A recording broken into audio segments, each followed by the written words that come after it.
People, land, and livelihood become complicit in creating a cultural text.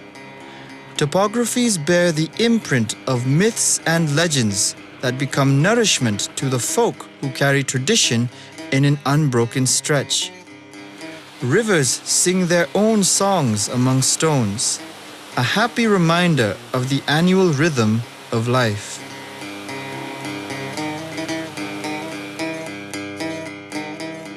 We traveled through the Ri-Bhoi heartland in search of our own songs, drinking in the landscape, probing with uncertain fingers the life cycle of these communities of Umden, Umtrai, and Pamlatar. The names go on like a chant falling on a night of storytelling. Pamlatar, one of the constituent villages of Raj Thayang in Ri-Bhoi District of Meghalaya, is known for the numerous singers and tellers of tales it has produced.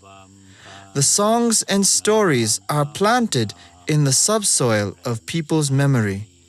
They flower each time with wonder and festivity.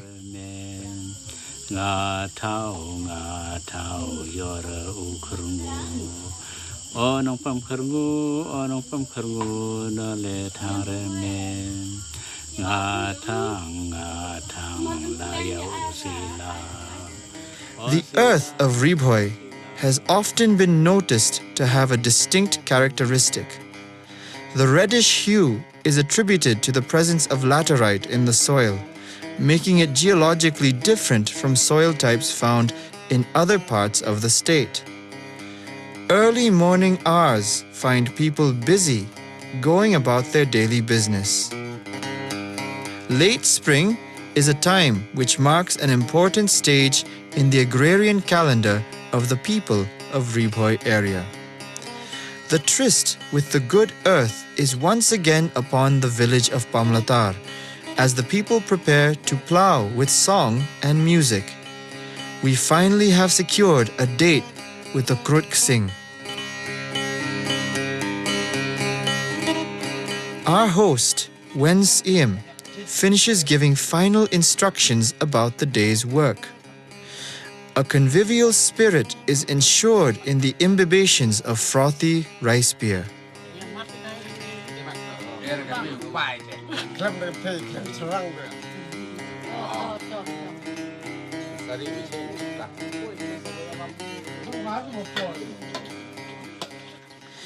As the family makes the necessary preparations, assigned chores are performed and the last draft of the rice beer is consumed before taking on the day. The drum also receives a tightening of its membrane before it is carried off to the swidden. It has a big responsibility today. A short walk from the center of the village takes us to a hill slope where the Krut Singh will take place.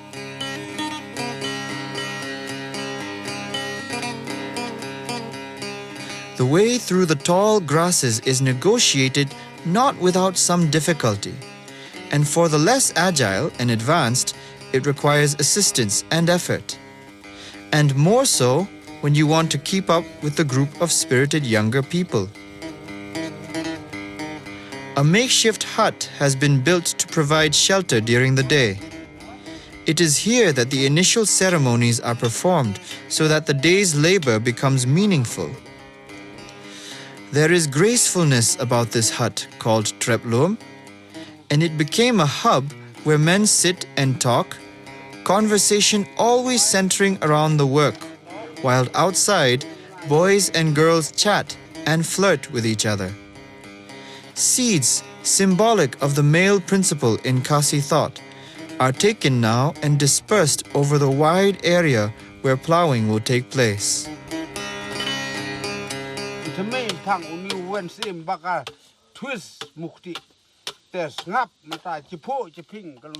Meanwhile, a token ritual is observed in the hut, and once again, it is the ubiquitous rice beer poured from the ceremonial gourd which is being offered.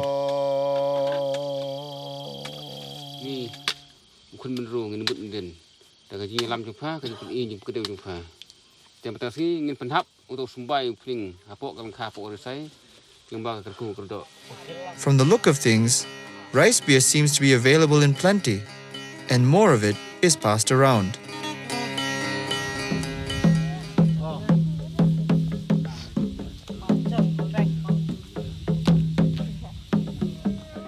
The Krut Sing is a complete performance with the main singer, Klos Mukti as the performer, and the community workers as audience participants. The participation of the working group is essential because it provides the refrain and chorus, which are so important to the tradition of the Krut Sing songs. These songs are about individuals and incidents, love and courtship, people and places. They are humorous in the extreme, and some have lascivious overtones. Ribald and body, they weave an interesting network of information about rural life.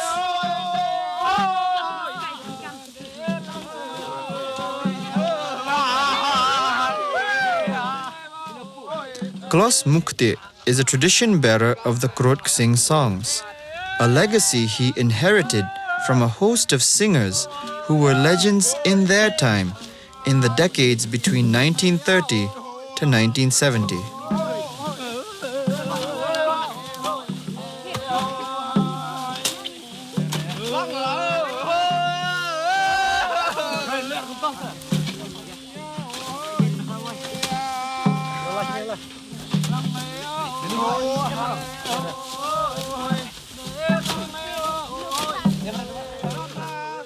There is a rhythm here which can only be inspired by nature.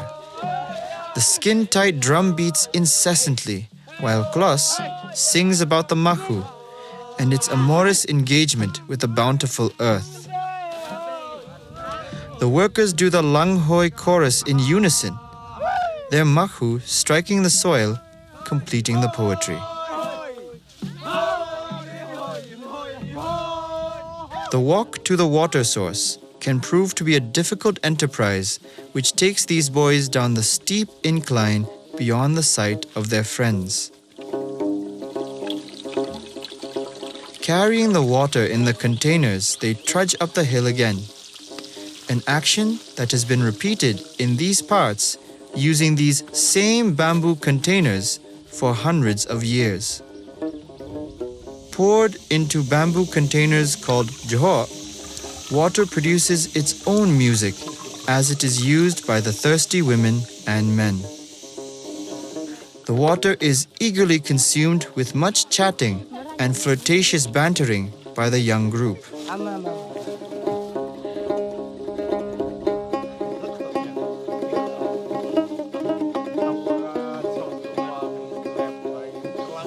Dapat kisi memta ber particular kelas yang de long perbenlek umtar mut ba lagi kwa mut mengi hap khot iki hap ai bela dak bisa umla sebun ai dak nong benta kata kowe de bat kowe mengi kwa ai men penek dak hok kariti jungi tentang de briu jungi umta gela dona de aisar ngin de ban yolat ban ya perchang kwa ji perchang dia nang lut kaya kam ci chok sing ne ba ci Ri-Bhoi te quậy bên nệm sàn rồi lạ đi yop đi từ bru này beri juga baca gila lale lut jam tas tangi gue thumai setang kanungut apa thayang juga don setang kumbasau sangut kiba lak men penek kita kum Ri-Bhoi katem.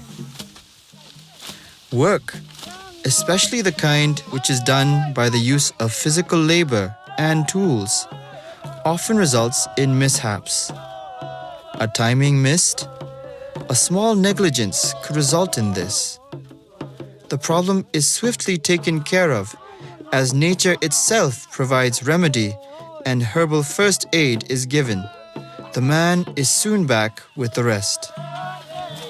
There is an order in the Krot Singh, a planned movement which takes the workers through sections of the hill that need attention and gradually drawing them to the main body where the maximum effort is required.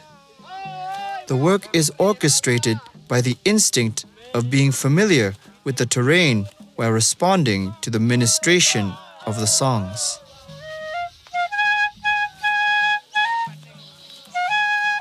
Thirst evidently is an issue during work, and intermittently draughts of rice beer are taken to slake it.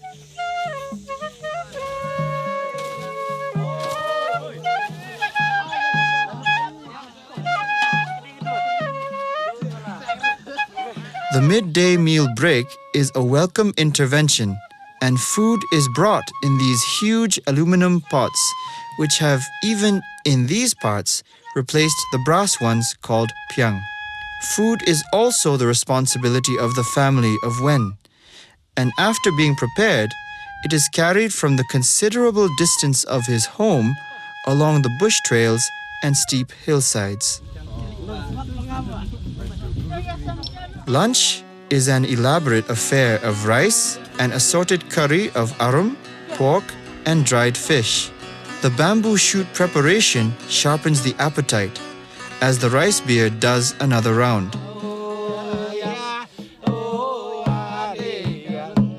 Banter is so characteristic of folkways, and here we see it in dramatic abundance. Mealtime over, the old men, over betelnut and tobacco, talk about old times and have a go at recollecting Krot Singh songs they sang.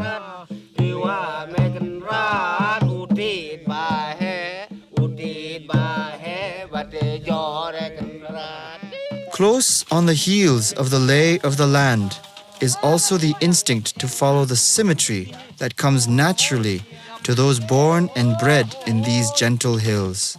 Feet and the makhu, the curved celt used as hoe, are led by the ksing, the drum, enthralled in an ancient rhythm to the top of the ridge, where the day will conclude with a signature rounding off.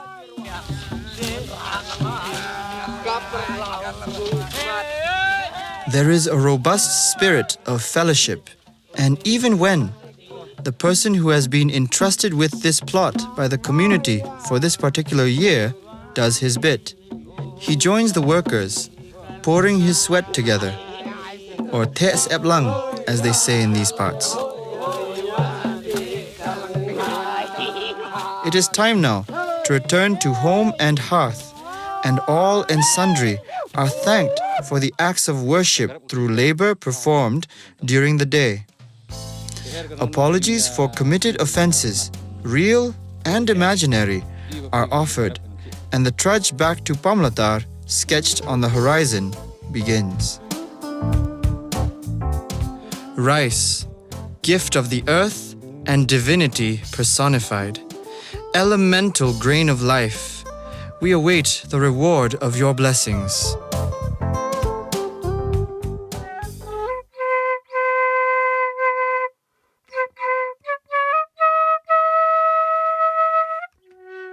Shohkba, or paddy threshing, is performed in the month of December. Nopra, the Khasi name of the month, is significant because it literally means to empty the winnowing tray, an activity which is central to the period.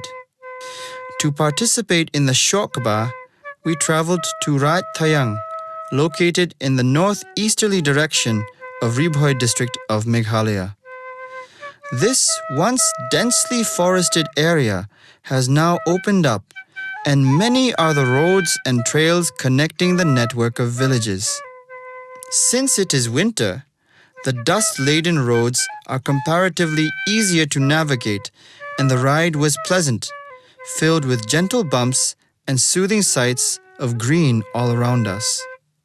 Occasionally, we meet village folk who are out early in the morning to collect fuel for their fireplaces as we drive along the hillsides and valleys. Our arrival at the place where the Shohkba is being held draws curious onlookers, especially children. We were then guided to the venue, across the Umshang stream, negotiating it by means of a bamboo bridge. The team of workers was already assembled, and the gathering did not have any discrimination in age. There were the young, the not so young, and the old.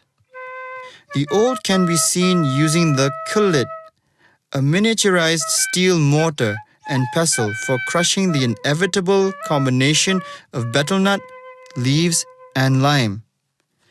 Tobacco leaves are also rolled to make cigarettes.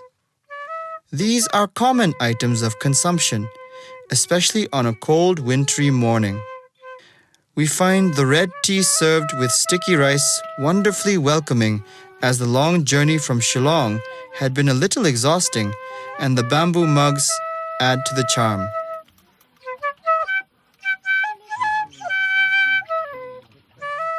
In the past, the Shohkba used to be a small festival complete with rites and rituals, song and dance, fun and frolic. The participation of people would also be overwhelming, many of whom would travel long distances to join the groups of workers and merrymakers. Nowadays, due to many factors, the Shohkba has become restricted with many of its features curtailed. However, it is still quite a spectacle to behold and be reminded of our place as humans in the scheme of things found on the canvas of life. Bales of paddy, called pui, are constructed and made ready for the threshing. Like most things here, a dedication to divine powers marks the beginning of the Shohkba. Tradition is phenomena which defies complete erasure. While the Shohkba has undergone vital changes in that ceremonial details have been almost rendered absent, yet there is still a tokenism of the same performed here. Bundles of the paddy are being handled and tossed down so that they get worked over by the team. It is vigorous work which requires strength and stamina, and these young men and women have both in abundance. Cords made of paddy stalks are untied and the workers engage with the bundles in earnest. Sticks are wielded and used to batter the paddy stalks, shaking loose paddy grains still in their coarse jackets. Another group makes a quick job of sweeping the beaten paddy lightly, clearing them of weeds and other unwanted objects.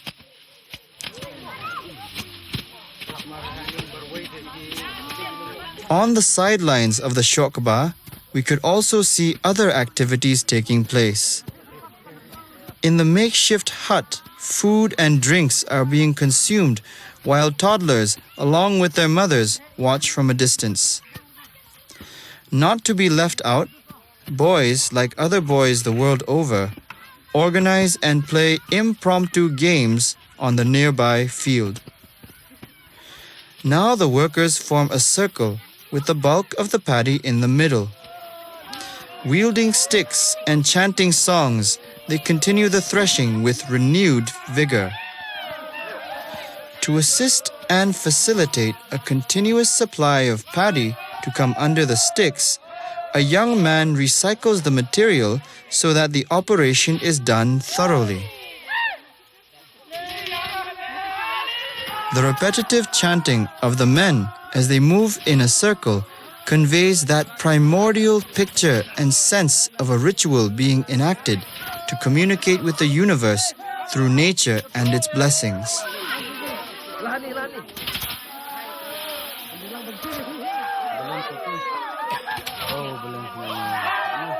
Meanwhile, cooks appointed for the day get busy stoking the fire upon which bamboo vessels stuffed with rice, vegetables and chutney are placed. A side item, which is a delicacy in these parts, is also prepared. This consists of a portion of chicken, garlic, onion, chili, ginger and turmeric.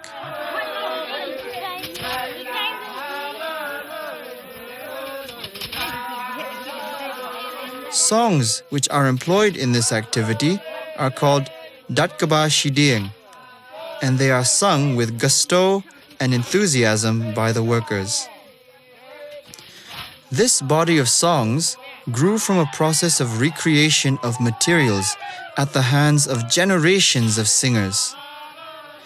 This remarkable feature testifies to the creative processes at work in oral tradition, which is responsible for the creation of new texts and melodies, which in turn get passed down from one generation to the other. Nandu hendak hintai, hapuk karak jungi kadon kata kanyam kadon kata rukumba, ban lek burum ban lek kemen ban lek sumpah, ban penten burum ya kata gas im lokmi, kane kata gas im sok kau kumba kiong. Namar bagadi kata kaba, la ai jing kular ini nandu hendak hintai ban im, ban yap, lai leka ngim lak lai. Jadi nak kata kadau, ba kum kata gas ni ngaya risang ya kan hoi, hakapur ba penlum penlang ya ukuba ukau. Ha kanam ha kateng kata gas im lokmi, gas im sok kau kum ono haktin kasih. Okay.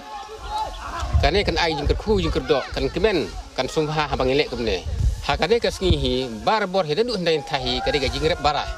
Rep bara ka ba ci siying. Kemdei ngim ju ai nong mar bangi dei prano rep ngim dan pisang dan tengka ndai sulep rep bara be. The rule of nature is that energy spent has to be compensated. It is evident that the arduous work of Shohkba has sharpened the appetite of all, and the midday meal would be most welcome at this point. Rice packs are loaded in the conical baskets to be borne to the team of workers.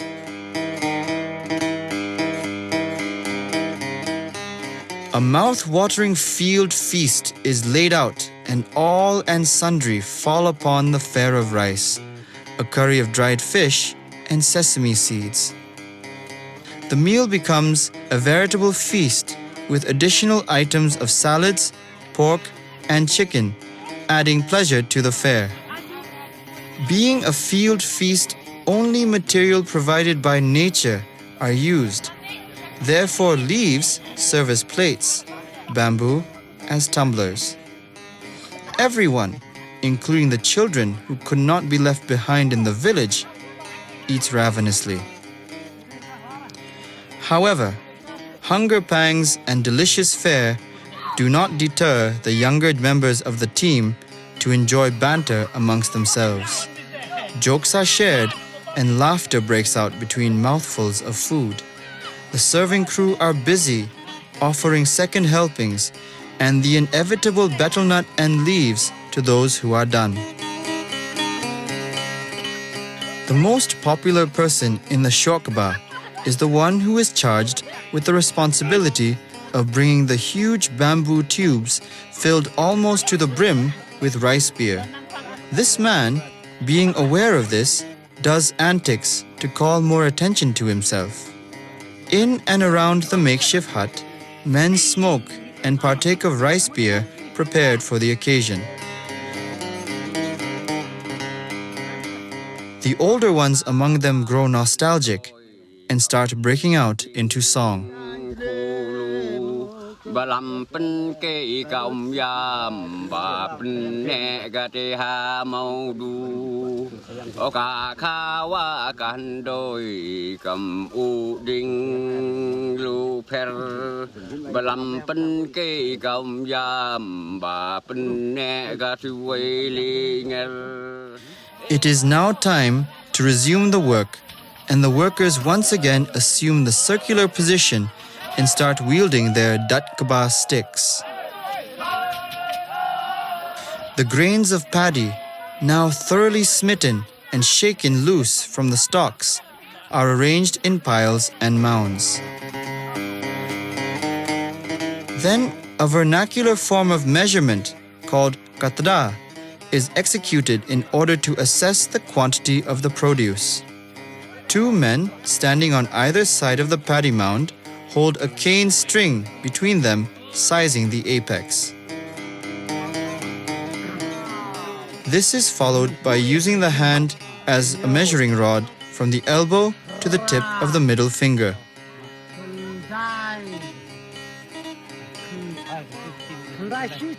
From this mound, the grains are separated, and men and women holding round winnowing baskets called kipadung are vigorously manipulated to fan the unwanted chaff from the paddy.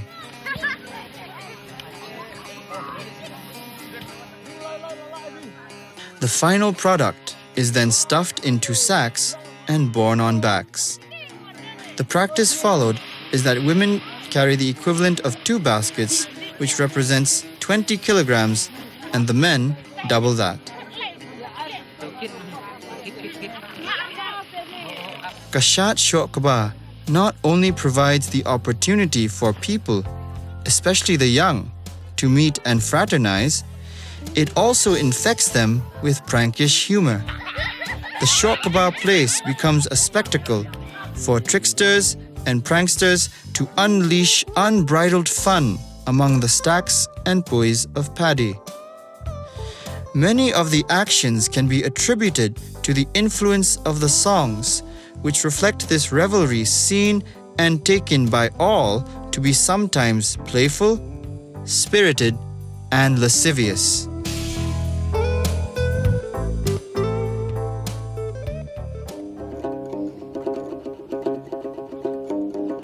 Rizzi culture, or the culture of paddy, can be identified as the one singular important cultural feature of the Bhoi area in terms of mythical and historical construction, evolution of religious practices, and formation of social norms and behavior. In order to observe and sample the variety in which paddy culture exists, we visited Pahambir village. The paddy deity favored our visit because we were able to witness the Kam ceremony being performed.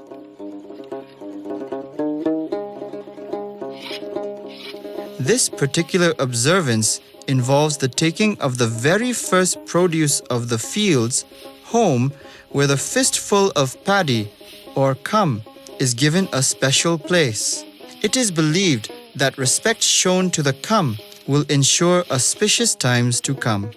For this deeply agrarian community, this is, of course, translated into favorable seasons of planting, growing, and reaping.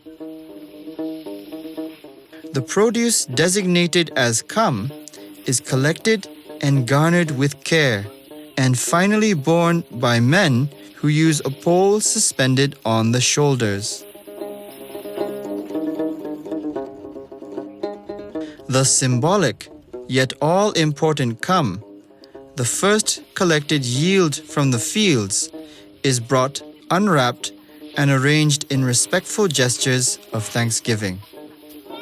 A long slab of wood is now put in place, signaling the preparation of the threshing, while the grains of paddy are separated from straw by a skillful use of the broom.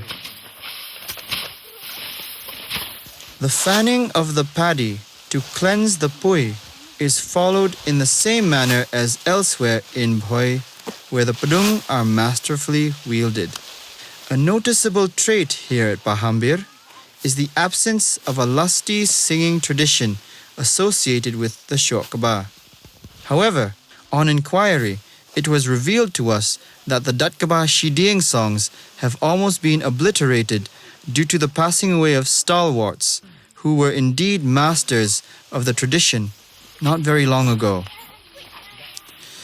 We were once again witness to the reality of the transitionality of these treasures of intangible heritage. Because of the gentler terrain of the village, homemade wheelbarrows are used to transport the paddy. It was a delightful sight to see how these vehicles are used, truly a proof of how notions of technology and agriculture conflate. The joy and passion inspired by events such as the Shohkba deepens the awareness that humans, like this community, has about its dependence on nature. A successful cultivation, a bumper crop, a plentiful harvest ensures the survival and well-being of the villages and their inhabitants.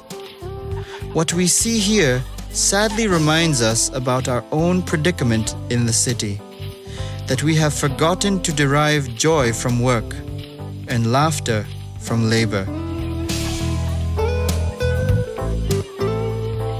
The participation of the entire village community not only strengthens social cohesion, but also provides stimuli to these happy folk to respond to emotions that are at once inherited from nature and instinctive to its animated energies.